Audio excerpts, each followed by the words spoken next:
Maraming parte ng ating karagatan ang unti-unti nang nasisira dahil sa polusyon at basura. Kaya naman, para ma-rehabilitate at maprotektahan ang mga marine resource, naisipan ng ilang grupo na gumawa ng artificial coral reef sa isang barangay sa Lanang, Davao City.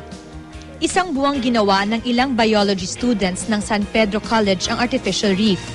Tumulong din ang ilang NGO at gobyerno, kasama na ang Kapuso Network. Unique to siya tungod sa limestone nga magigamit, high grade nga limestone, 8 mesh, tapos ang iyang minimum nga calcium carbonate content kay 38%. Balikan ang calcium carbonate mo ka nang nagapalambo kung na may corals sa around the area, di ba? Na corals. Kung na calcium carbonate, kung taas ang calcium carbonate, mas maka-attract siya corals. Nasiyahan naman ang mga mangingisda sa Barangay Vicente Hizon. Malaki daw ang maitutulong nito di lang sa kanilang kabuhayan, kundi pati na rin sa karagatan.